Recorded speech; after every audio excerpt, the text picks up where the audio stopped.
right, welcome back to Long Island's number one pro wrestling broadcast. Monty and Afaro, only seen here at Vindy Music Studios out of Ronkonkoma, Long Island. Abe, show number two. Yes, sir.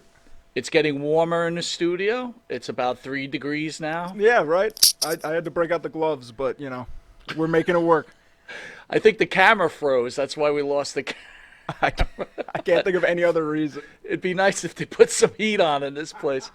Anyway, our special guest, and what an honor, Steve Kern, Stan Lane, the Fabulous Ones. How are you guys? Thanks for joining me. We're fabulous. It's a pleasure being here. It's a Yeah. pleasure to have you guys. So, I was talking to Steve before you came on. I was talking to Stan. You guys don't get to talk too often, huh? Like in the wrestling world, do you guys just drift apart, just like regular life, or like how does that work? Well, I mean, to condense it as best I can is like we all have our own lives. We all have families. We have, other friends in the same respect. And I mean, if you don't live right on top of each other, then you likely don't communicate as much, but we still stay in touch. I mean, we call on birthdays or special occasions, or if, just happen to think about you or something comes up business wise. But I mean, there's so many guys and people you meet in our industry that, to keep a close communication with everybody is really difficult, and have your own family and life too. So Stan and I are close, and our friendship extends from back before even the Fabulous Ones. And with that being in consideration, that, Macho Man said it the best to me. He says, unconditional friendship, brother, no matter when it is. It's just like when you come in and you go out, but it's always the same. You start back at the same spot. Great answer, Steve. What about you, Stan? Is it that you just drifted away from the wrestling life, or like how does that happen? I think on my end, I believe it goes back to my childhood because I was the only child and didn't have any brothers or sisters, so I'm kind of used to being alone, and I don't mind being alone. I can entertain myself with doing some stuff, whether it's here in my music room or on the golf course or whatever. So I've kind of regret it now. To be honest with you, I should have maintained better contact with a lot of guys in the business, but I was the same way with my 20-year offshore powerboat broadcasting career. I don't really maintain a whole lot of contact with those guys, and I probably should because we're only here once for a short while. And if I could go back and do it over again, I would probably change that. I think a lot of us would feel that way. I mean, and especially in the wrestling world, I think it's a little bit different, and you guys could correct me, but you have your real life, like Steve had just said, and your family, but then you have your wrestling family, and you guys build probably a more powerful bond than even like a regular schmo like myself. So when you lose your partners in the wrestling business, like Stan, you with Bobby Eaton, or Steve, you just mentioned Randy Savage. How does that affect you guys? Steve, if you'd answer first. Okay, are you talking about passing away, Yes, sir. or you just can't find them anymore? No, I just mean, passing away. okay. Okay, I just want to make sure I get it straight because Bobby was my partner too, and both Stan and I love Bobby. And to me, I put him in the top five, in my opinion, of the best wrestlers ever to ever step in the ring. Maybe he wasn't like a greatest speaker or whatever, but as a guy that could work and you could always depend on, that was a guy that I would put up there with Kurt Hennig, and just there's only a category of about five that I'd say that. Mm. But losing them, you never lose them. I'll tell you, as a matter of fact, if you were to look at my phone and look through my contact list on my phone, you would see every one of them that's gone that have passed away still in there. And I've had a couple people looking at, sometimes a contact say, hey, you still got Dusty in here? And I go, well, yeah, I'd feel guilty if I erased them. I mean, they're still active in my mind. It's like, you know, reality is that they could still be alive as close as some of us are. As we're separated by miles, we're separated by families and time. So I try not to think about them as gone. I just think about them that when I die and go to heaven, because I believe in Jesus, that I'm going to be in a battle royal with half of them. Well, maybe not half, maybe a quarter, because a lot of them didn't go. Well, that's what I was gonna ask you, Steve. With your powerful belief in Christ, does it make it easier for you to not be so affected by death? Oh, I'm not affected by death at all. I look through the eyes of faith, not the eyes of fear. I mean, reality, this is a simple thing. One out of one people are going to die. Mm. And when you think about dying, if you're terrified or if you give it no thought at all, that's an opposite. But the idea is, I'm at peace. I've lived an unbelievable life. I have the people that I went to high school with, they can't even compare to the life I led after that, except for, well, of course, I went to high school with Hulk Hogan and Mike Graham and Dick Slater and Austin Idol. But that's not the idea. It's the idea that, God took me through an unbelievable life. I've seen the world 10 times over. I mean, I've done things that people couldn't imagine doing, met people that, you would never fathom you'd meet. I'm blessed. I'm so blessed that I'm at peace that if I went tomorrow, I'm not excited about going tomorrow now. But if I did, I wouldn't have any regrets at all. I'd be totally at peace. You're a lucky man. I love it. Listen, Yeah, I'm gonna go off script a little bit here because I do have a sure. question. Last week, and both of you, I don't know if you remember the Son of Sam back in the '70s in New York for about a year. He was shooting people, the 44 caliber killer. You Do you guys remember that at all? I back then we were working pretty full time, Mm. and we heard stories and stuff. But media and coverage and stuff like that isn't. All I heard was bits and pieces, and I don't really know the whole story about that. But I'm real familiar with hearing the name Son of Sam. Okay. But I so think I I think guess the point of the question I have, and I'll ask both of you this, I'll start with you, Steve, is we just talked about Christ, right? And Yes, sir. we're human beings. We all make mistakes. We have problems. Someone like this man who murdered people, or someone like Jeffrey Dahmer, more recent history, eating people, Right. but both at the end of their life, well, Son of Sam, David Berkowitz is still with us. He found Christ. Uh, Jeffrey Dahmer found Christ right before he was killed in jail. My Sure. question to you, Steve, and I'll ask Stan. I didn't even ask Stan how big your faith is, but if a man truly wants Well, he's a forgiveness, believer. Stan's a believer. I'm going to tell you right now. He'll answer for okay, himself. But this is my brother in Christ that you're talking to on that other side. perfect. If a I'm man, sorry. I mean, no, it's fine.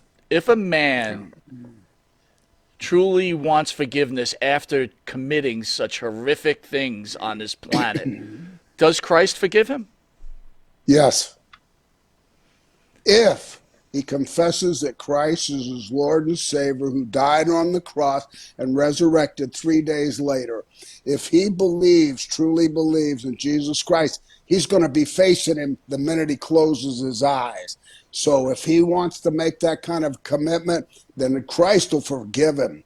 That's a simple thing. It's hard for us to fathom that Jesus Christ can forgive somebody right up until the time they die, but that's just what it says in the Bible. I've read the Bible 21 times through, and I'm on my 22nd time. And you can't take it out of the Bible. Here's the whole thing. It's the same as, can you forgive other people for the things they've done? And if you can't, then how can you ask Christ to forgive you for all the things you've done?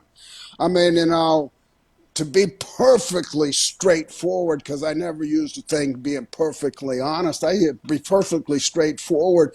There's so many things that Christ could have turned his back on me for, but he didn't. He accepted me and he forgave me, and I feel it, and I feel blessed all the time. Is life perfect? Absolutely not. I could give you a list. When I get together with my friends down here in Florida, there's about 40 living in the Tampa Bay area. All we talk about is injuries and, I mean, knee replacements, hip replacements. I mean, somebody's got problems in their stomach, somebody's got a back surgery, but it's all injuries. But do they get over them? 9 times out of 10. So, there's problems and all of that, but I do believe that he forgives them. And it's just what I believe. Stan, what are your thoughts? Well, my thoughts are life here on Earth is just a wisp of wind. When you talk about eternity with your Lord and Savior, that's a whole different ballgame. Earth is a 3D, three dimensional to me, and our bodies are just vessels. Your soul, in my opinion, never dies. I think it's for perpetuity. And I'm not sure about the reincarnation, but I sort of believe you might come back. I think we're here to learn lessons, and when you're a believer in Jesus Christ as your Lord and Savior, I think the lesson you want to learn is just like Steve said. People trespass against you, but you have to forgive them. Now, you don't have to forget, maybe, but you need to forgive them because Jesus died on the cross for all of our sins. He's already paid the price. So that's the way I see it. Now, Stan, have you always been a believer in Christ since you were a child, or is it something that you grew into? No, I come from a family of ministers. My grandfather, who actually I watched my first pro wrestling match with. He was a huge wrestling fan, but he was a Baptist minister. He loved Johnny Weaver and George Becker back in the old Mid Atlantic days in the mid '60s. I probably 15 years old, and that was back when they had Rip Hawkins, Sweet Hansen, and Aldo Bogny, Bronco Lubitsch, the Kentuckians, and I remember very well. And he would just sit there and he would just do his fists and like the boom boom like that. He loved it. my my cousin David that I saw today and spent time with, he helped me convince my mother that who was 103 years old, she needs to move from independent living to assisted living, and that was kind of a hard deal. But he drove up from Cary, North Carolina, to help me convince her. He's a minister, so I come from a family background of believers, and I'm quite proud of it. How about you, Steve? I've always wanted to, but straightforward again. I've just wandered on and off. I mean, I was raised in a military family, and my mother was from Mississippi, born on a farm, and that was the way she was raised as a Baptist, young woman. And then my mom and dad moving around from base to base. We changed different denominations from Baptist to Presbyterian to Methodist, and I really, every time I'd start somewhere in school or get into Sunday school or whatever, we'd move. I mean, every 2 or 3 years we moved. And then when we moved to the state of Florida, I was going into the sixth grade and we never moved again. And I really didn't really follow, what was going on so far as spiritually. But here's what happened to me. It wasn't until I was about 50 years old that I decided that I had been wrong pretty much all my life about the way I accepted things. And I used a miracle that had happened in my life as a testimony to me of believing and trusting and having faith. Was I would witness my mother on her knees every night that I would come home late when I was a teenager, and see her on her knees praying at her bed. And my dad was a prisoner of war in Vietnam. And this went on for 7 years and 7 months. And I never saw my mother lose faith. And also, my mother was really strict. When we sit down to dinner, if we start to eat before she'd say grace, she'd cut a promo on me. And I mean, after a while, I kind of resented it a little bit when I got a little bit older. And I'm going, Mom, you got to have to say grace every time. I said, can't we say it once for the day? I mean, I kind of was resenting it. I went away to college. And I went to Mississippi College in Jackson, right out of Jackson, Mississippi. It's where Ted DiBiase lives now. It's Clinton. And when I was there, they had a evangelistic thing going on, and I went to it, and everybody was accepting Christ, and I accepted Christ, and I never felt nothing. I didn't see no magic. I didn't feel no magic. So it kind of just went in and out. But then around 50 years old, all of a sudden I had this brainstorm as how did I survive all of this? From the time I started in the wrestling business to where I was at now, towards the end almost of my wrestling career, I said, how did I survive this? And then I started rationalizing and said, wait a minute, there's only one answer. And here's the way I looked at it. I said, when I was in my 20s, I'd say, man, I'll never live to be 30. I mean, the life I'm living, I ain't going to live to be 30. I'm going to be in a car accident, a plane accident, something. Then I got to 30s, and I'll never live to be 40. Then I'll never live to be 50. And then all of a sudden I'm 50 and I'm going, man, I sure hope I live to be 60. And it's my whole change of attitude. But it was actually surrendering. And I've got a great pastor down here in the state of Florida that just retired from a huge Baptist church called Idlewild Baptist Church. And I went and listened to him preach. And I took my family. I've got a wife and 2 children. And we went. And as we were listening to him, I just got so moved. When they said, anybody want to join the church? I jumped right up and I was right down there. And then I just never turned back. Mm. And then I started growing. And when I got a Bible, a friend of mine gave me a Bible that was a one-a-day Bible that you read the Old Testament and the New Testament. At the end of the year, if you read every day, short bit, you've read the entire Bible. And I got turned on because I've never read a whole book in my life. And now I'm reading the Bible. And then I just couldn't stop putting it down. And every day got better and better. And since then, I'm in. I've been in. Stan, do you think, like both you, both religious as I am, but do you think problems with this country stem from the lack of religion that's going on in this country right now? Absolutely. I think that probably the majority of people have turned their backs on Christ, and I think a lot of people they probably don't realize it now that don't follow politics. I'm not talking about watching Mockingbird mainstream media, which is just nothing but mind control programming. I'm talking about people are actually worshiping a God, but it's Satan. I think there's a lot of Satanists around the whole world now, and I think there's going to be some shocked people, and I hope and pray it's this year because we've been enduring 3 or 4 years of just chaos. Everything's upside down. I'm hoping this year will be a year of revelation, and I think people are going to have to turn back to Christ in order to save the world. I think it's gotten that bad. I think when we find out what's been going on with all these missing children and all kinds of just underhanded dark stuff. I'm talking witches and warlocks and all kind of crazy stuff. I don't want to get too deep into it, but I think, yeah, absolutely. I think people need to turn back and turn their faces back to Christ. And you guys thought we were going to be talking about wrestling. I bring the fabulous ones on, and you. Well, actually, this is a better subject than wrestling right now. More people need to hear this and testimonies than they need to hear old wrestling stories, but sometimes that's what people want to hear too. So No, we got plenty of stories too.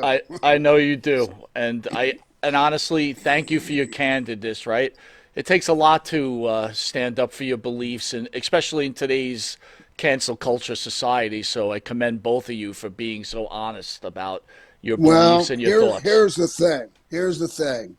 All the glory to God First of all, it's not me and Stan and our message. It's all the glory to God. We're not doing this to gain any popularity or anything. We're just telling it like it is. And, people that don't want to hear it, you don't think that I'm persecuted for righteousness, the life I led? I mean, I just had a friend text me just today, and said, I realized after I saw you at a party how spiritual you really are. And I thought it was just kind of like a make believe thing. But he said, I just got out of the hospital with some gastric problems with my stomach. Would you mind praying for me? He said, because I feel like you really are in touch. And I was like moved, but at the same time, I tried to explain it to him. It's not me. I'm a messenger. All I am is a messenger. I'm not, a pastor. I'm just somebody that realizes the truth. And I'm going to say it in the Bible twice. In Matthew and in Luke, it says, acknowledge me publicly. And this is Jesus. Acknowledge me publicly, and I will acknowledge you before my Father.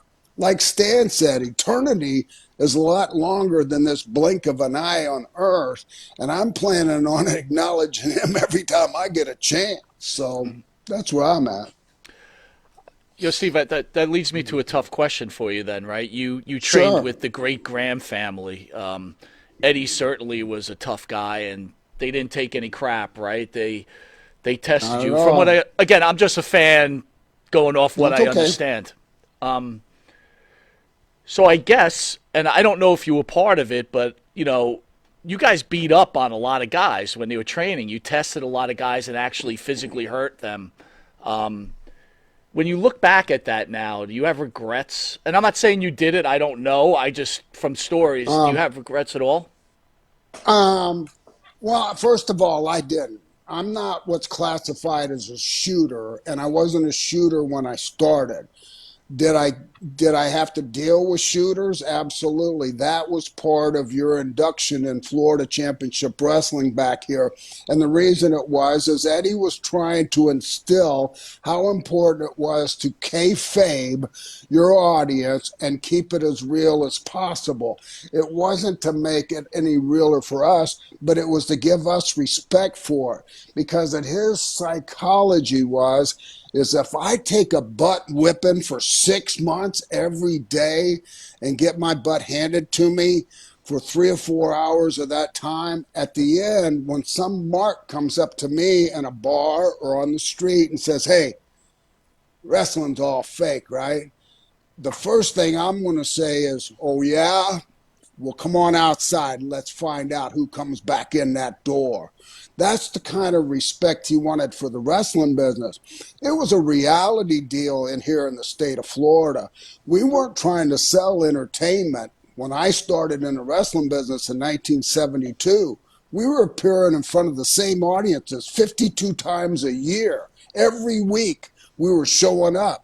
And we had to keep them interested in coming. We were the same category as a magician. You knew it wasn't real, but you just can't figure it out. Well, Eddie walked that fine line of reality and being entertainment. Dusty Rhodes was the first and probably one of the very few that really got successful here in the state of Florida with a little bit more entertainment value. But Dusty had a gift of gab and charisma that crossed racial lines. Dusty had no heat, no heat whatsoever, even as a baby face with anybody in the audience. They loved him no matter if they were black, white, yellow, or polka dot. And he got, and the crowd, and here's the opposite. Jack Briscoe was one of the greatest baby faces in the state of Florida. You could not see through his work, but he had heat because he was so damn good looking that guys would be sitting in the audience with their wife or their girlfriend, and he'd look at their girlfriend and look at him and say, man, I wish you looked like Jack Briscoe. There you And go. now Jack hadn't done anything, but they hate Jack Briscoe's guts like they used to say when me and Stan were wrestling. They'd say, hey, I wish you looked like Stan Lane. And I'd start laughing because I was the only one over then. I'm just kidding. He's a good Stan, looking man. He's a good guy. Stan, what Yes. makes you become a pro wrestler? What? How does that even happen? Yeah, well, like I said a little while ago, my granddad got me started on it, and I started watching it, like I got older. And when I saw Ric Flair, I really identified with him because I've been a lifeguard during the summer months and college and stuff, and I like that whole look. I like the muscles, I like the tan, the blonde hair, beach look, and the girls. When I heard Flair do his promos, it's gotten to the point where I can walk into any bar in the country and women pass out. When I heard that stuff, I just thought, God, this is so good. I'd love to do this. The way it kind of worked out was it was funny because I was living at Myrtle Beach in the summer of '78, and I was the doorman, the head bouncer at the hottest nightclub down there called Mother Fletcher's, and I worked part time at the Myrtle Beach Hilton in the morning doing room service, and I got an order for four Bloody Marys, Flair, room 1106 or whatever it was, and I went up and knocked on the door. The door opens and it was Ric Flair. I went, Nature Boy, and we started talking and stuff, and off, and I was all pumped up then too, and had kind of the same look. And Greg Valentine was down there at the same time too, but I think they just wrestled in Conway, and I think that night they were going to wrestle in Myrtle Beach, actually, or somewhere close in South Carolina. So they were staying over for a couple of days in Myrtle Beach, and I got them to come down to Mother Fletcher's and be the guest judges for our world famous wet T-shirt contest. So that's how we hit it off. It was just fate. It's just being the old adage, being in the right place at the right time. Wow. Steve, back to you. We talked about the Grahams. How close did you stay with Mike Graham before his passing? Well, here's the thing. I mean, I spoke at his eulogy, and a lot of people were misled in the state of Florida, and even the ones that we went to school with and grew up with, because that they kind of like from the wrestling business and being on TV every Saturday and Sunday, and then at all these the live events and stuff. They thought Mike and I had become best friends, and we were friends. And I owed the Grahams a lot because that they started me in the wrestling business and gave me the opportunity. And I mean, but here it is. It wasn't like a sugar coating. I mean, I didn't start in the wrestling business as a second generation wrestler. I was just friends with the second generation wrestler. And I had to leave and I had to move on. And I went from territory to territory while Mike stayed here. So our friendship separated by miles and by territories and by experience. And by the time I would come back periodically and work the state of Florida, I had changed levels on the ladder. And what I mean by that is there's a ladder you climb up, and your first 5 years in this industry and that generation was about 5 years you're green. And to get any opportunities or breaks, you almost had to be a second generation wrestler or a family friend or something because of the nepotism in the business. And I just kind of went out on my own and made it on my own. But I came back later on when Stan and I split up, and I was trying to diversify and get out of wrestling because I just didn't want to be an old wrestler. I was trying to learn something else to support my family. I mean, Mike and I are still around each other, and I mean, we did some business deals, and Mike's gone. So I don't need to try to say anything bad about anybody that's gone, but we weren't as close as I am with Stan or I Mm. am with today. I call Ted DiBiase. I've known Ted 50 years. He's turned 70 today. I mean, Brian Blair lives a mile from me. I mean, there's so many. Jerry Briscoe's right here. That's one of my mentors that he just sent me a thing, want me to go to Side Splitters and hear some jabroni comedian that probably won't make me laugh, but I'm going to go because he's 77 and I don't know how much longer he'll be around. So you create so many relationships and so many friendships. People identify and say, well, you must have been really close with him or you must have been really close with him. Well, sometimes it's just what's perceived by what's presented to people on television or magazines or even just, walk of life. High school friends thought me and Mike would be best friends forever. Well, I mean, we were friends in high school all the way through high school. But the reason I really liked Mike when we were in high school because he was rich. I went to a really poor high school. I mean, my high school parking lot was like 55, 57 Chevrolets and all these old beat up old cars. And Mike would drive up in a brand new Camaro or a Corvette or whatever. And when I met Mike, I was in the 10th grade and we were in a biology class together. And we had this double desk that you sit two people at. And so Mike and I were in the back. And this is when I first met Mike. And he's talking about his dad being a wrestler. And I'm talking about my dad being a prisoner of war. And so we kind of just hit it off. And then we started pulling ribs in the biology class. And then I got sent to the office 3 or 4 times. And he thought that would be funny. And he thought I was funny. And then one day he pulled out his wallet.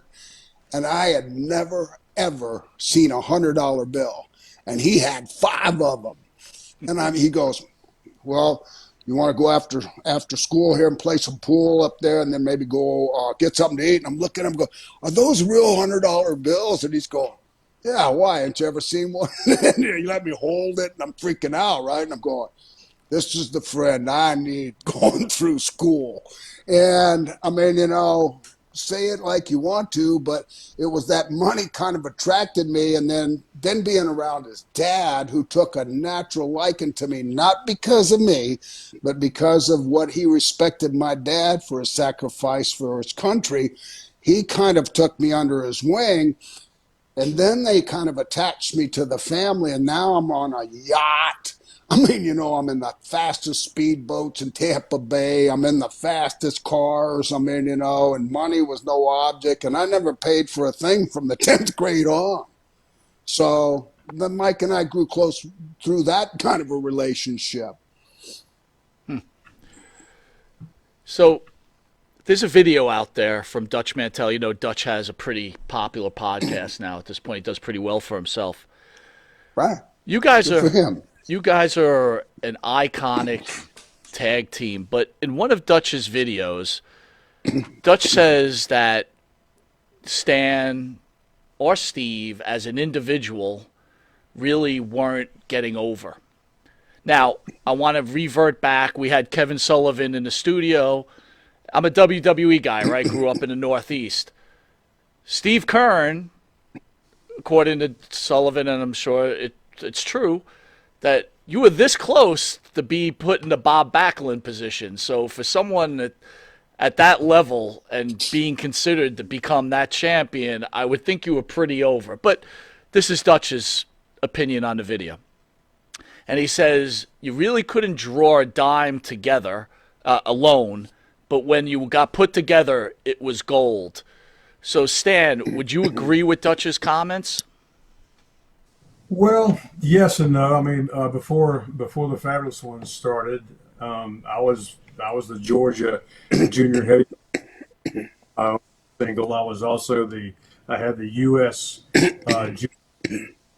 Championship belt that I took over to Japan for 5 weeks. I wrestled against Fujinami in the Salt Palace main event. So I would, maybe if you're going to compare me or Steve to big singles guys like Hulk Hogan or Stone Cold or something, yeah, I would say I am lower. But I mean, speaking of mid card guys, to me Dutch was always a mid card guy, and I like Dutch. I'm not trying to knock him. Dutch did some booking. I never was interested in booking, but as far as on the card, I mean, pot calling the kettle black. Steve, your thoughts on that comment? Sure, I got an easy one. Here's my whole thing about wrestling. Wrestling is an opinion. Everybody has an opinion, and it's all different. No matter where you're from, what you've witnessed, what your experiences are, what your knowledge is, you formulate an opinion. Who do you think's good? Who do you think's bad? Who do you think can do things? Who do you think doesn't have a chance? And Dutch is formulating his opinion on his knowledge of Stan and I, pretty much from being just in Tennessee. when we both went into Tennessee, Jerry Jarrett was totally lost on what to do with us. He knew he had money because he stole me and Kevin Sullivan from Jim Barnett at the Omni in Atlanta. And we were working an angle on TBS, and they wanted to see how effective TBS was to go to territories that was a first nationwide show. And so Kevin went first, and then I followed into Tennessee. Well, one of the things I'd already heard about Tennessee was you don't want to go there. You'll never get over Lawler or Dundee. And so when he asked me at the Omni would I come, I said, nah, I heard all of these things about how political it is there. And, that's just not my style. NWA style was pretty strict wrestling at that time. Now, like Stan, I had held the world junior heavyweight title and dropped it to Fujinami and Sapporo. That was when I was supposed to go be the world champion up in WWF. Then I went through 5-time Florida heavyweight champion, Georgia champion. I was champion everywhere. Those belts are just symbols of what, people think are important, but it's a work. It's a work. I mean, no matter how many titles I've held and everything, the bottom line is Dutch Mantell didn't wrestle in the state of Florida when I worked an angle with Bob Roop and we sold out every place in the state of Florida, and Dusty Rhodes was the only person that could do that. And Dusty put me over by saying, well, baby, the only boy that can put anybody in seats in this business down here in the state of Florida is Steve Kern. And it really wasn't true because it takes Bob Roop, Steve Kern, and the Angle to do that. But I was credited with that. Dutch Mantell had no knowledge of that because that was territorial days. That wasn't like public knowledge. And when he made a statement like that about, Stan and I couldn't draw, he's absolutely right. When we went to the state of Tennessee, I went in there the same wrestler I was in Georgia, Carolinas, and Florida, and I didn't fit. I was like jamming a round peg in a square hole. I was still stiff. I would still light you up. Wayne Ferris, honky tonk man, asked me if he owed me money. He said, do I owe you money? You slapped me so hard in the chest I could feel it on my back. I go, brother, I'm into it. I believe it's real, and I got to make the audience believe it was real. Bill Dundee pulled me aside and said, you're never going to get over in this territory until you loosen up and become an entertainer. And so I'd never been in a territory where they had the loser of the match eat a can of dog food. I mean, to me, it was kind of like a lot of jokes. But, you have to understand the wrestling business. Just because it's your way doesn't mean it's their way. So you have to be a chameleon. You have to change colors. And exactly what I did. And I went from a serious wrestler to all of a sudden now I'm doing midget high spots. People loved it. But it was almost like the psychology was there is they want to laugh and have fun. And then when they turn up the heat, turn it up. And then that makes them mad at the heels, and then the baby faces come back. And the advantage Stan and I had, first of all, wasn't Stan and I.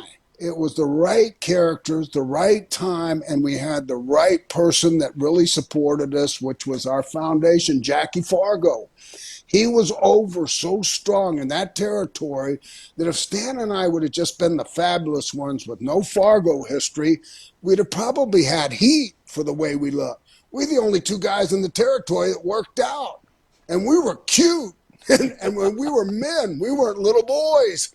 So we would have had heat, but because we were Jackie Fargo and a remake of the Fabulous Fargos, who was over like Rover, we got over. And we didn't have heat. And guys like Dutch and other guys will always have their opinion. But what I see is a sad case, sometimes a jealousy of things, and it's just something that happens, and it's common. And sometimes people say, well, they can't do this, can't do that. He's right, but he's not really given the credit right.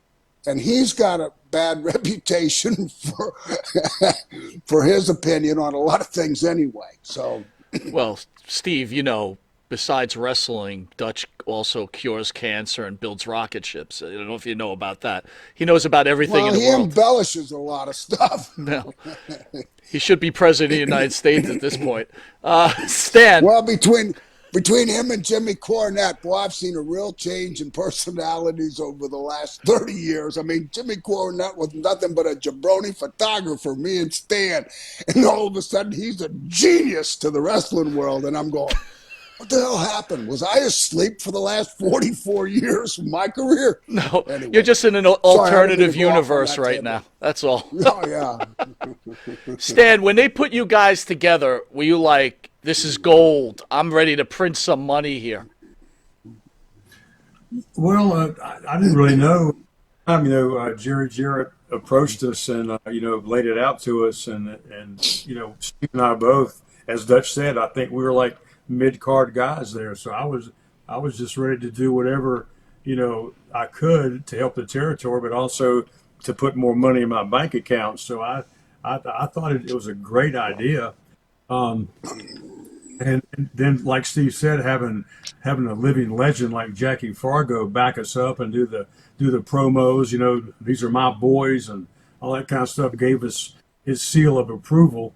I had no idea it was going to be as big as it was. I mean, we were, I don't mean to brag, but we were selling out every night, and it was phenomenal. And we actually made more money selling gimmicks and pictures and with Steve's merch brain. That was like 30 years before merch was even like really talked about. We were selling suspenders actually, and bow ties and baseball caps and keychains and I mean everything. And our weekly checks for our gimmick sales like surpassed our paycheck, and that's working on top, and selling out. So we were very, very fortunate, to have that spot. And I give all the praise, well, not only to my Lord and Savior, but I give a lot of praise to Jerry Jarrett, who, in my opinion, was a genius as far as wrestling.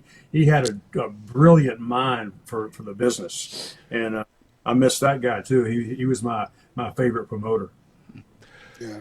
So, would it be fair to say to both of you guys were the first ones to really do these vignettes or these music videos? Is that correct?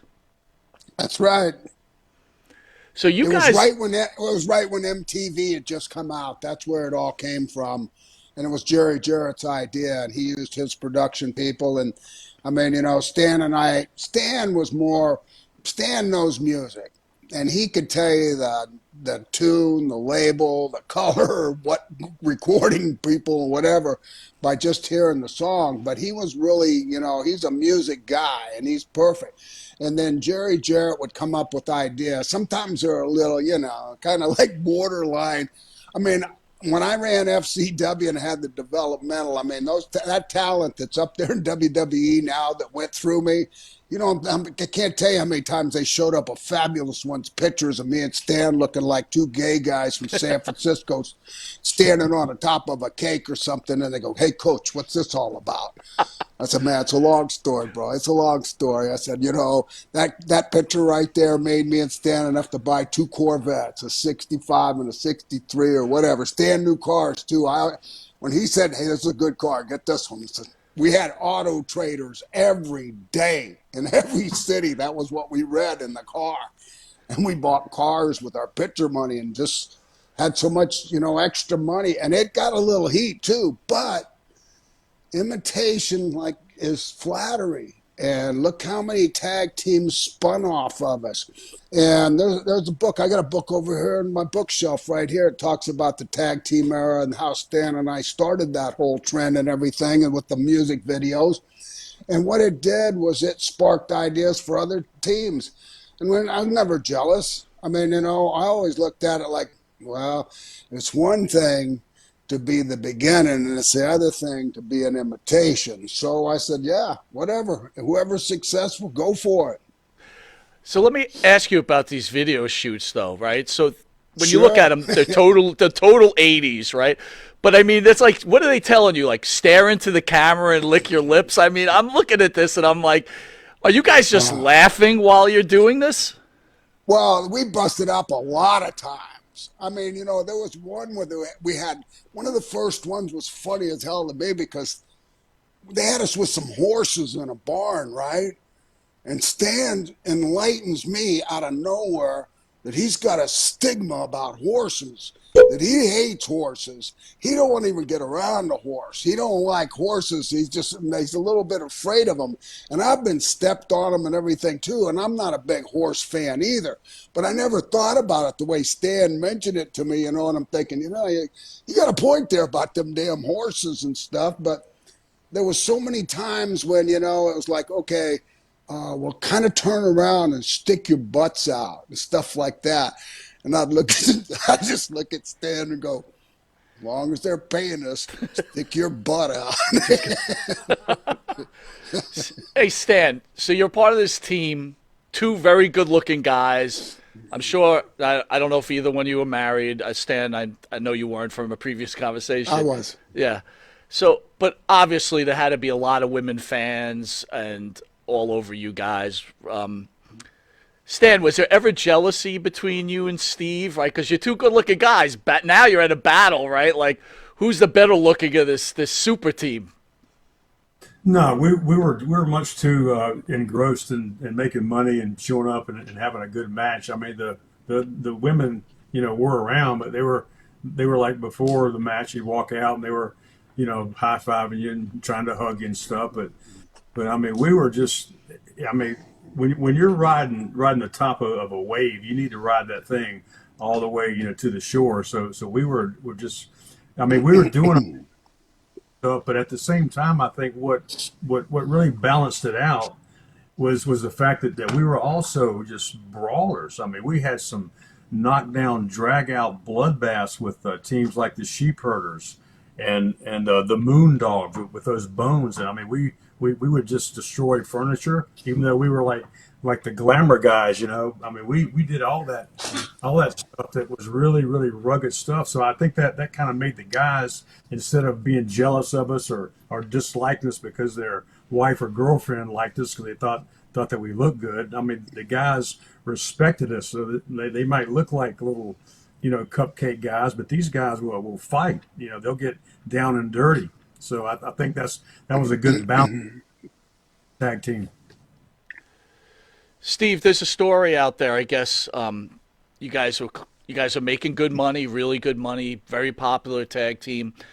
That in the Memphis area, Coco Beware was taking your guys' entrance, and you took offense to that. Could you share your side of that story?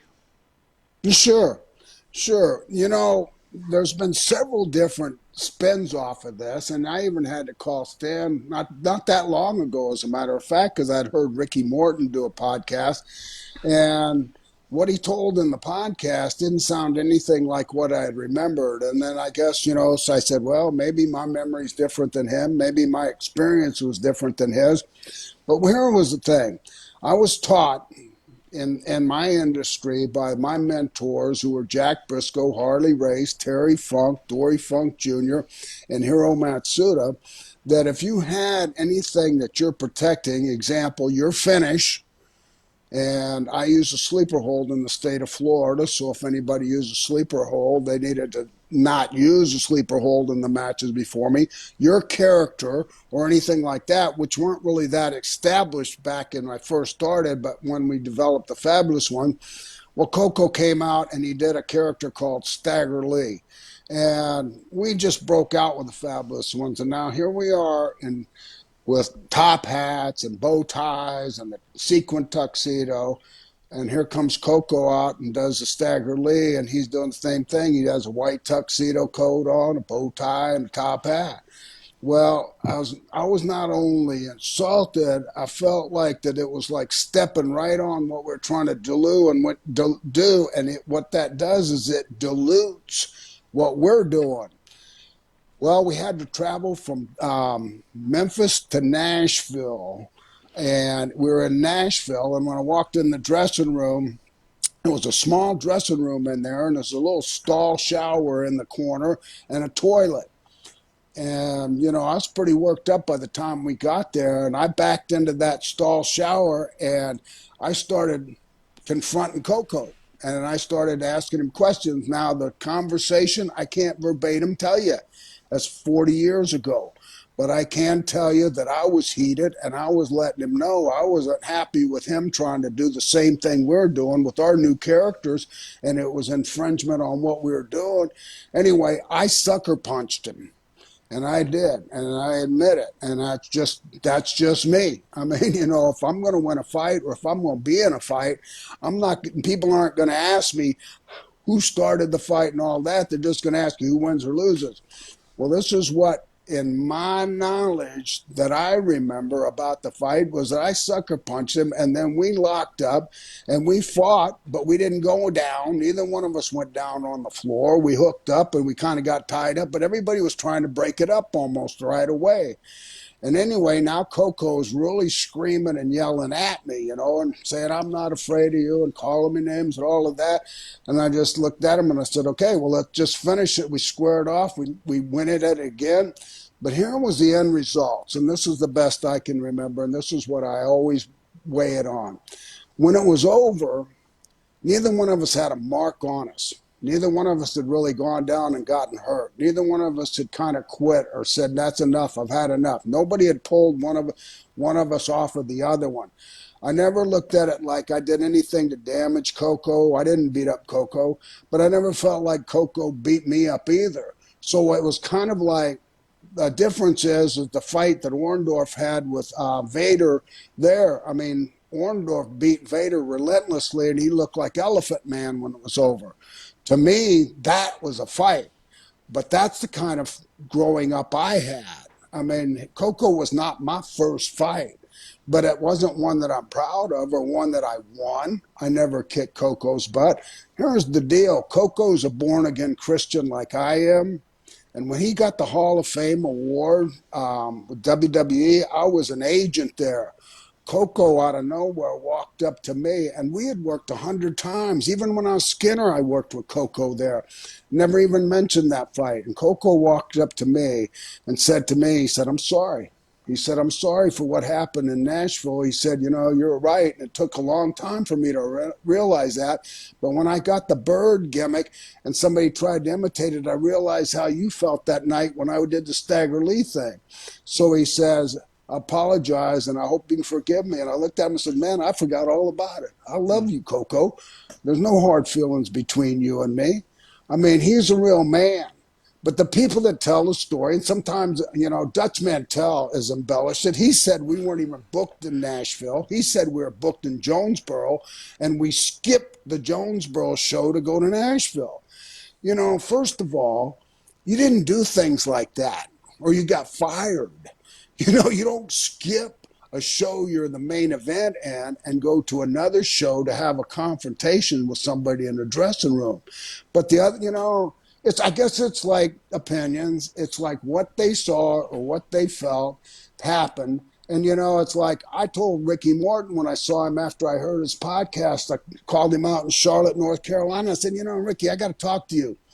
And when I wanted to talk to him, he said his son followed me and him into a room like he knew that I was going to confront his dad about that. And his son kind of hovered over.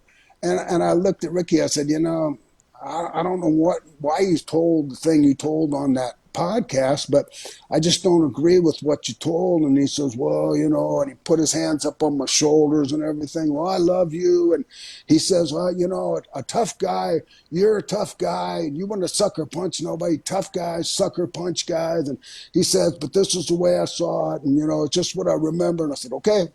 That's all I can say, but I just wanted to let you know I was really let down by that story because I didn't feel like you told it right, and you made it sound like I got beat up really bad. And for somebody that got beat up really bad and didn't have a mark on them, that was kind of hard for me to swallow when I heard it. Good That's for my you. story. Good for you, Steve. I It's, love it's, it. it's just what I remember. I mean, you know, Stan was right there.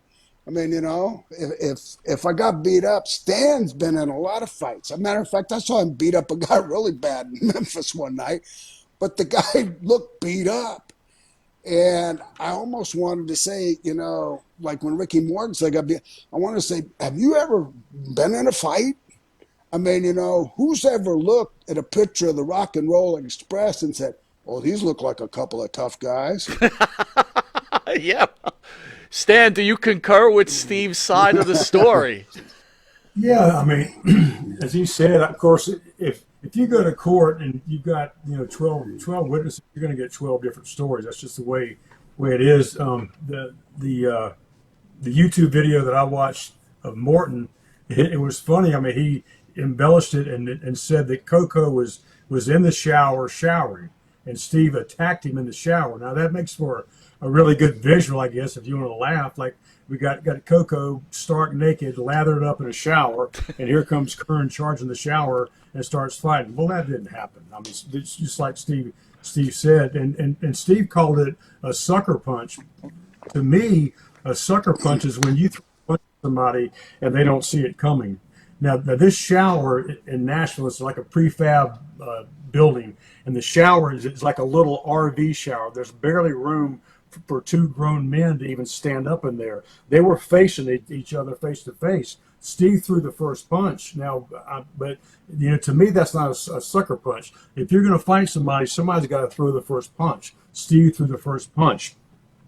At that time, Steve was known as the toughest guy there in that territory. Coco was afraid of Steve, and when the fight started and they spilled out of that little shower because you can't throw anything in there, and they spilled out into the dressing room. Coco was saying, "I don't want to fight you, Steve Kern. I don't want to fight you," because he was scared. But then after they had locked horns a couple of times, and Coco realized that he was holding his own because he's a tough guy. Then he went to, "I'll fight you all night, Steve Kern." So that confidence built up in him. And but like Steve said, there was no blood, there were no marks, and I'm happy for that because I like both of them. Of course, I don't want to see anybody get hurt. And if the truth be known, now that this is pure speculation on my part, I think Coco was told to do that. Now I could be wrong, but I think maybe somebody who was perhaps booking at that time maybe pulled him aside, said, "Hey, the Fabs are getting over doing that stuff. You ought to do it too, man. Try it out." And he go, "Okay, yeah, I'll do it. Do whatever the booker says." Now that's just like I said, that's a theory. But as it turned out, Coco's been, from what I see on YouTube, he's been in several fights and never lost any of them. So he's got to be a very tough guy. And Steve, of course, is a very tough guy. So it was just a bad deal, and I'm sorry it happened, but I'm just glad that nobody got hurt. Well, also the best part of it is that Coco used Steve's full name when he was challenging him. Didn't call him Yeah, Kern or Steve. He called him Steve Kern, which is good. yeah, that's right. Stan, did you know in 2011 you died? I did. That was a crazy story. My phone started lighting up. Guys were saying, "Stan, I just wanted to see if you're still here," and I said, "What is going on?" So I called my friend Sal Carenti, who keeps his finger on the pulse of the wrestling business because I don't follow it. I don't watch wrestling. I hadn't watched it in decades. And so this truck driver in Memphis uh, got married and told his wife that he was Stan Lane of the Fabulous Ones, and she believed him. And it's kind of crazy because at that time when they got married, Steve and I were on top in the Memphis territory. All she had to do was look on TV, and she could have figured it out. But apparently, she didn't do that, or she didn't want to do that. But anyway, the guy passed away, and so they sent the obituary to the Memphis Observer or whatever the newspaper is called there, and they don't like fact check these obituaries. Whatever you send them, they're going to print it. So she said he was one half the greatest tag team of all time, the Fabulous One. He was, loved animals and all that kind of stuff. And I actually heard at a funeral they had a gimmick table and they were selling pictures of me and Steve. So the guy apparently like favored me, looks wise. I never saw the picture, but Sal called her up and she was like adamant. I was married to Stan Lane, and you're wrong. But finally, I think the evidence was so overwhelming that she admitted it. That she said, "Okay, maybe I wasn't married to him." But I mean, the family had to have known. It was bizarre. Think about that poor lady, like how she looked at her life after that. She thought she was married to Stan Lane for all those years. All right, I'm Some gonna unbelievable things have happened in this business. I you mean, wait. you can't surprise me or come up with something that I can't say that, oh, wow, I would have never thought that had happened. I mean, when I ran the FCW thing and the talent that got developed there was a lot of times when I'm thinking, wow, this is going to be tough for you. And now I'm looking at them and they're making millions of dollars. And I'm going like, things really can surprise you. But things like what happened to Stan. I mean, I just heard that same story about Stan dying again, and I'd heard it a few times, but I heard it just the other day, and a guy was talking about saying that they were really saying Stan was dead, and it didn't come to me that Stan had died, so I never really heard that story. But at the same time, I mean, you hear about movie stars that are always told that, somebody says, oh, they died or whatever. I mean, I heard that Tom Hanks died a long time ago or something, and then I saw him on TV. I said, man, I thought that guy was dead. I mean, so it's not unusual. I mean, people have a tendency to wander in their own mind sometimes, I guess. So I'll ask both of you this question: where do the Fabulous ones rank in the greatest tag teams of all time? Well, if you ask us, Oh, got a little frozen Steve. All right, Stan, you're Steve, on. Steve froze up. Oh, he's back. nah, I got an answer because I'm a realist, but at the same time, I mean, I don't underplay us. But, Stan has his side too. So let Stan tell you. well, well, Steve, you kind of froze up. What was your answer? You froze there for a second. Well, my answer is there's just too many to put a label on the greatest tag team. I mean, they're just endless. I sent Stan an art rendering just that I saw on Facebook just today, and it was the Road Warriors opponents, and it's got the Road Warriors in an art rendering, and they're facing all of these tag teams, and they're some of the greatest tag teams of all times, and they're looking back at them. But a lot of those tag team people are really close friends of mine, and I was sending it everywhere to the guys that are still alive, going, "Hey, you might not have seen this, but they honored you, and just being the Road Warriors opponents or whatever." But it was a montage, and then when you see all of that, I mean, I look at it. We were a great tag team, and I love being partners with Stan, and we were very successful. Were we the greatest? Well, who would ever know? Because it was just limited to a couple of territories. We never really went on the mainstream WWF back in the day. We never hit the big WCW together. We would have been prior to the little miniature guys like the Rock and Roll Express and the Fanics or the Fantastics or whatever they were. We were prior to the Midnight Rockers, but we were more mature. We were more manly looking. But we were still in our 30s, which made us really young. Eddie Graham told me when I started, wrestling fans would not accept me as a serious butt whipper until I was 30 plus and I had a few dings on me. Like I had taken some beatings to achieve my experience in that ring. And now I'm a veteran. And that always made sense to me. So it depends on the era you're talking about and it depends on the comparisons. But when I think of Jim the Anvil Neidhart and Bret Hart, and when I think about, DiBiase and Mike Rotundo, and there's just so many tag teams out there, Demolition, the Road Warriors. I mean, the list is endless. So I say there was a lot of great tag teams.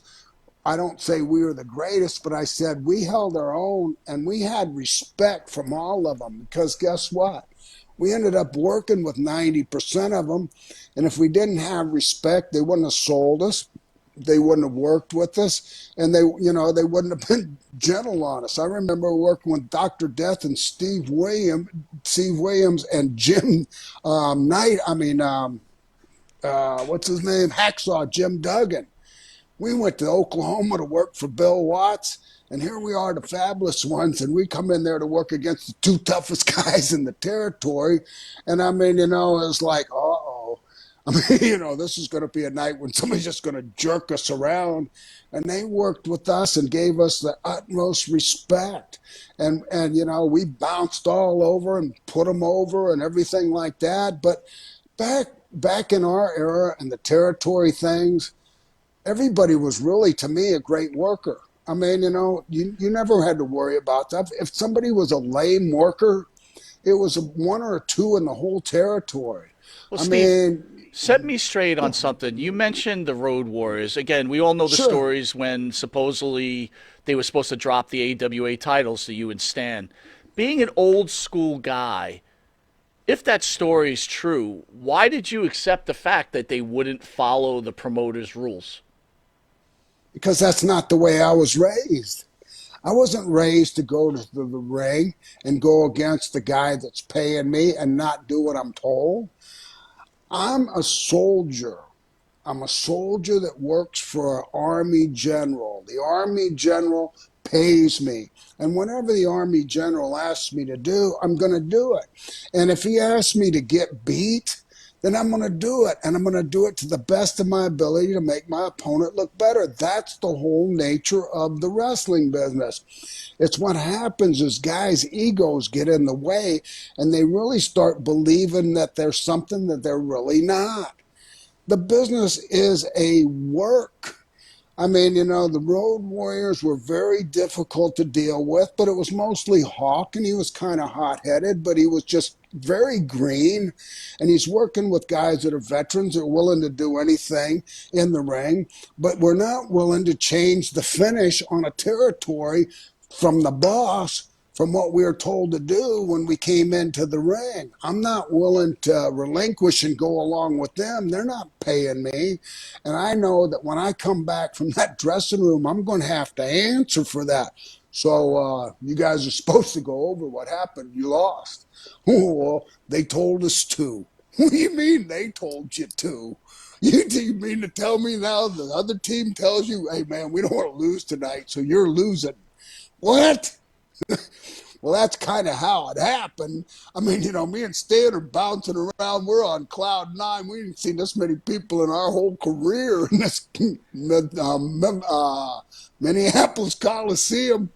And everybody's freaking out. We don't even know what we are now. We got chaps on. We got bow ties. We got Japanese stuff on. We got every kind of gimmick that we own. We went out there. We weren't even sure what we were at that time, just trying to be like entertainers. And now we got two guys that are telling us, oh, just do it our way and nobody gets hurt. Well, I'm in another world when I start. I'm bouncing around, feeling the ropes. I'm looking for holes in the mat. I'm looking for things that are going to hurt me. And I hear that, and my first response is, what? I don't know if I heard that right. Right? Am I deaf? Did I just hear we're not doing it? And if we do it your way, we won't get hurt. And then I made the mistake of getting up there and go, what'd you say? And then boom, next thing I know, I'm getting beat up for about the next 10 minutes. And it just, it snowballed, but we outsmarted them. We sure did. Whenever I tell Stan, hey, pack your bag. We're not going back to the dressing room. We're leaving straight from the building. Stan would just look at me and go, uh-oh. What are we going to do now? I don't know, but we'll figure it out as we go. It's a battle. You know what wrestling is? Wrestling is reality. It's a play school game of king on the mountain for money and the real deal, your income. And you're playing king on the mountain your whole career. You're always trying to climb the mountain to get farther up the card. And halfway up, people are pulling you by the legs, trying to pull you down, whether it's talking about you in cars, whether it's creating rumors about you, whether it's putting you down, oh, he had horrible matches, oh, I can't work with the guy, whatever it is, but you're fighting that battle the whole time. Once you get on top of that mountain, now you're just trying to kick everybody off that's coming up after you. And everybody's targeting you, no matter if it's a political target that they're putting on you, no matter if it's a personal thing, saying you're gay or whatever you are, or something to just try to trash you in a dressing room, and just anything to do to put you down, they're going to do it. So you're playing king on the mountain the whole time. Road Warriors, they were just another obstacle, but I loved them. I got along great with them, except for when we had turned on them. And 2 nights, Hawk wanted to kill me. But other than that, we hugged all the time. Stan, what was your feelings about that match? I was thinking a short while ago, and I could be wrong, but I worked with the Road Warriors perhaps more than anybody else, because I worked with the Road Warriors with Steve, the Fabulous Ones, a lot, and then I worked with them again with Bobby, the Midnight Express. I worked with them with 2 tag teams quite a bit. So I may have had more frequent flyer mileage than anybody, taking those press slams. But as far as the ratings of the Fabs, I mean that's like Steve said, it'd be too tough. I'd put us in the top 30, but I would never say we were in the top 5 or 10 or whatever. I mean, the Midnight Express were a great tag team too. I feel Bobby was one of the greatest workers of all time. But Absolutely.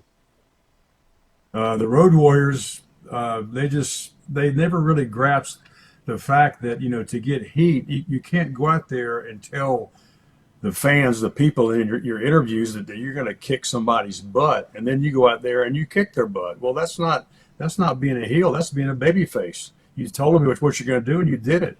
They could have gotten tremendous heat looking the way they did, and if you really got tough with them and fought back, and then they finally maybe a little bit of a cowardice showed up in them. Of course, they would have never done that because they were too. I mean, their minds were, we're tough and it's legit, so we couldn't do that. But can you imagine the heat that they would have gotten if they would have just shown a little bit of cowardice? The people would go, look at those guys are big and huge, and look at them. They're really, when it gets down to them, they go and gets tough.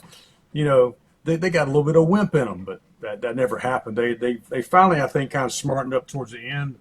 And they were both great guys. We got along good with them, but we had a few little run-ins. But all in all, they were nice guys. They just believed their gimmick. They were both bouncers, I think, at a nightclub, and they fought a lot. And they just said, well, in real life, the Fabulous Ones couldn't beat us up in real life. Well, you know what? Wrestling is not real life. Wrestling is make believe. It's fantasy. That's what you got to give the people, the fantasy. They come there after working 5 days a week, and then they want to immerse themselves in that fantasy world, and you gotta play your part. And Hawk and Animal had a hard time not playing the part of we're legitimately tough, and we're always going to be tough, and we're going to win every match we get into, and nobody's going to beat us. It's a great point. It's a great point. So we're towards the end. I want to thank you for this honor. Real quick, I was talking to Stan before the show, and Steve, you're doing the circuit. Legends like yourself, are now getting the flowers and the opportunity to make some, meet the fans that adore them and thank them like both of you, and you're getting some decent paydays for it, which is well deserved. So I'm bringing on a promoter who's bringing you guys in. Kayfabe. There's your man Eric Sims there, Steve. How are you guys? Hey, Eric, A face what's up, a buddy? face only Jesus would love. Let's stop. So Eric wants to promote your guys' next signing before we get off the air. So we're All right, doing Eric. Hey, how are you? How are you, Steve? And Stan, I'm pleasure to awesome, meet Eric. you. Good to see you. So, pleasure. So we're doing an old school autograph signing down in Winston-Salem, North Carolina on February 3rd, and we're going to reunite the Fabulous Ones for the first time in a long time. We're going to do it at the Cook's Flea Market, Battle Axe Toys booth M50, and we're gonna reunite not only Steve Kern and Stan Lane, but we're gonna bring in Dr. Tom Pritchard, also All do right. Fabulous One and Heavenly Bodies, reunion over there, and hopefully a lot of fans show up, and we're gonna have a good old time for a couple hours on Saturday, February 3rd. Looking forward to it, Eric. It's going to be great seeing Tom again. I don't see Tom all that much. I've seen Steve a lot more, but the Heavenly Bodies were trendsetters in Smoky Mountain Wrestling for a while, and when I finally retired, when I'd had enough of driving up and down those mountains and Smoky Mountain, and had gotten tired of those people in Harlan, Kentucky, and Hazard, Kentucky, threatening to stab me with a knife. I backed away and I gave my Oh, the good old days. to So let me help you out here a little bit, Eric. So for the fans that can't actually get to the event, is there a possibility they may be able to get a signed autograph of this iconic tag team? Absolutely. I have tons and tons of Fabulous One photos. I have Heavenly Body photos. I have singular shots of them all. I even have a hat. I even have the bow tie that they're going to sign. What the I hell? got the gloves. I am fully prepared for this signing. So I spared no expense. I've got. Let me see that. Let me see that hat. Listen, it's the best that I It can looks afford that good. Amazon can give me in bulk. That's a black Irish hat. It looks like it. It It's a looks like gangster. something It's you'd kind have of a got in New gangster. It's a Jersey. gangster hat, but That it's looks easy like to a spend. Laurel and Hardy hat there, Steve. I Yeah, don't even know what that You know and how is. that's expensive and hats that's what are it looked like on Eric's head. on Amazon? God damn it! It's for the price that I want to pay, it's easy to sign up there. They can sign the boat. They can sign the bow ties, and they can sign and inscribe the gloves. Absolutely, So I'll sign everything. You see what you're missing Eric, out on, Eric, Stan? You see what you're Eric's a missing out great guy. on? Last time I was with not Eric, to, not last to time I was mention also Steve also did Skinner in WWE. So we have the Bowie knife. We have more of them to sign too. Uh, That's what I was gonna say. Last time I worked for him, I was signing Bowie knives. Now I'm signing Laurel and Hardy hats. there you It go. don't matter. Listen, how does this look? How does this look on me? Let's see if I can put this. Well, is it good enough here? Should I put the Yeah, well, gloves put on that too? hat I on. mean, No, put You the know hat what? on. Wait a That minute. was you. You know what I just found hey, out? If you guys have a what? six-man tag team, you could call yourself the Flabberous Ones, right? If you had The Eric to your team. Yeah.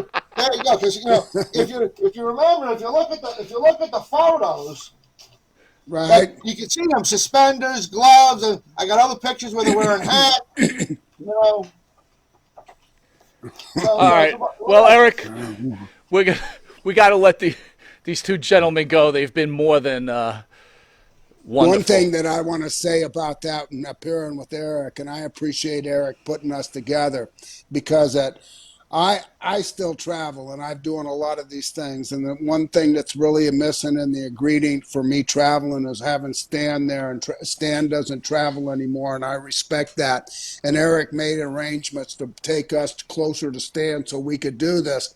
But this was a compliment to me personally because this might be one of the only opportunities I get to be with Stan because if unless a promoter puts us together, for us to be make an appearance together, it's got to be up there close to Stan. And so this might be one of our last opportunities to actually appear together as the tag team, the Fabulous Ones. And if you look at our original Remco dolls now, I mean, when those first came out, those action figures, I was so impressed and I was so honored and I was humbled. But I went and bought them all at Toys R Us, and I've even had Sam Stein several of the ones that I kept that weren't unwrapped or whatever. But I went on eBay and looked at the price.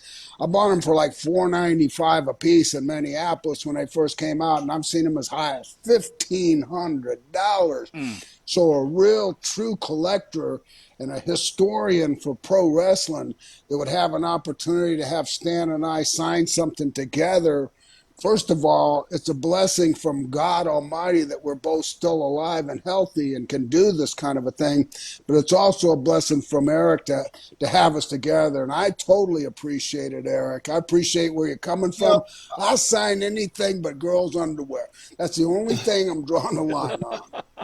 I worked with Steve back in December for the first time, and I got to say, it you know when you're working with different talent, it's a feeling out process the first time because it's just you don't know how they're going to be and this and that. And the minute he got in the car with me and he just started talking and telling stories, and I said to myself, this is going to be one of the best trips ever. And I got to say, it was one of the best tours I've had because my God, just being on the Thank you. learning tree of Thank you. Steve was just unbelievable.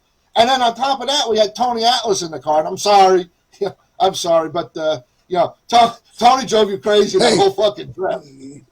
tell him what he said to me. Finally, he kept saying stuff. Tony's a liberal Democrat, and I'm a diehard Republican. But I don't talk politics. But he's rambling on in the front seat, and I'm doing everything I can to bite my lip and just get along. And I finally tried to butt in one time to get something, and he turns and says, "Steve, Steve, two people don't sing at the same time, and two people sure can't talk at the same time."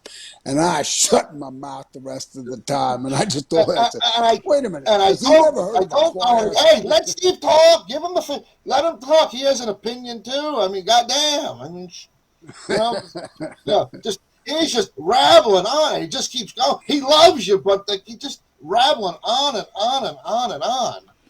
All right, Yeah, with you that, don't There's train him or help get him in and something. with Back in the that, day. Stan and Steve, thank you for taking the time out to have this interview. What an honor it is to have both of you on the show. well, thank you. Thank you both what you've done for the industry, and I wish you guys only the best. God bless. Well, thank you, and Thank God bless you, and God bless you, Stan. See you soon. Hey, why don't you guys tag All each right. other out? Can you tag? Nope. Other hand. There you go. There you go. Thank you guys. Ladies and gentlemen, the great fabulous ones. Love the interview. Again, I thank you all for joining us this Thursday. I love you all. I want to again thank the fabulous ones. I want to thank Eric Sims, obviously Abe. I want to thank you for another great show. And again, we'll see you next Thursday. Have a good one.